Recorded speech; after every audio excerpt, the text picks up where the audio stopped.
Ano pangalan mo? Isa po. Oh, kita nyo po, naka-short na na may Cleo. Kailan ka nagpagamot? Ano?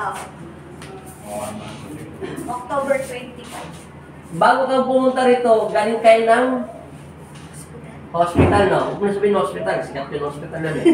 Oh. Ano yung sakit mo? Nagpapalas. Hindi yun yung sakit.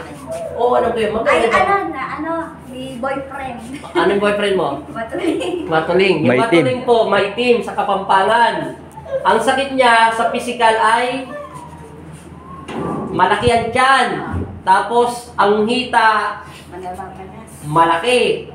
Tapos yung rosaryo niya, putol-putol. Ito yung Ayan yung rosaryo na kasama ko 3 taon. Kasabay niya po yung malaking tiyan, pero ang pagitan lang, kinabukasan. Yung kahapon na nag-comment, yung rosaryo niya ang tumapos sa kaaway niya. Oh, gumaling na rin yun. Magkapares din kayo laki ng tiyan. Ito po yung mamamatay na hindi maintindihan ng asawa. Nasa yung boyfriend? Ito yung boyfriend na hindi malaman kung anong gagawin niya. Ay, siyam na doktor na po yung tumingin, hindi malaman ko ano eh. Oh, ito. Ilan doktor? Siyam na. Siyam na doktor na tumingin, pero sikat na medisina yung sa amin sa Pampanga.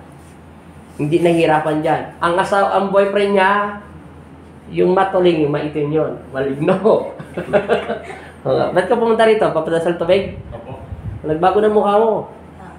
Dapat kinuha mo yung picture mo eh, yung luma na may sakit ka pa. Pero, ayaw, di pa lang dalawa lang sir. Oh, maraming salamat una sa Diyos. Tawa ko sa kapitbahay niya eh. Dali-dali pumunta rito ng alas 4 na madaling araw. Gusto ko gumaling katulad ng kapitbahay namin. Sabi ko yon, may maligno. Ikaw, physical mo sakit. Bigyan mo ko 10 araw. Na masyado ka nagmamadali. Maraming salamat. At least, yung araw din yun, gumaling ka na kinabukasan. Opo. Kaya pag-uwi po Hindi, pag-uwi, mas grabe po akong namayat nyo kasi nawala lang di ba yung tubig. Oo, boss. Wala mong upiak na upiak ako no. Ay, oo. Pikit na Ang pikit mukha na. po talaga niya. Yung ibig sabihin po sa upiak, tagalogin mo ba, di? Para maintindihan nila. Pikit na pikit. Hindi, yung ano Yung pagkapayat. Ano na, buo na. Bungo. Buto. Oo, yung boto kasi, Payat na. manas kasi yan eh, sobrang manas. Siya mo na doktor ang tumingin sa kanya. Pero hindi po pwede sasabihin kasi sa kanya pang spiritual eh. Nawala yung mga manas-manas. Anong sakit? Ha? Anong sakit niya? Malaki ang tiyan, overmanas. Tapos sinusubong dito sa nila may bato-sapdo, wala naman. Bato sakdo daw. Nasira ulo ang medisina sa kanya. Ang sakit niya talaga, nakatama siya ng hindi nakikita ng mga mata. Dinala namin sa Sa ano, tagailalim. malalaman yung bato niya, kinatingnan sa espesyalista, okay naman. Okay, malala. Kasi doon siya binigyan ng sakit ng spiritual sa sikmura.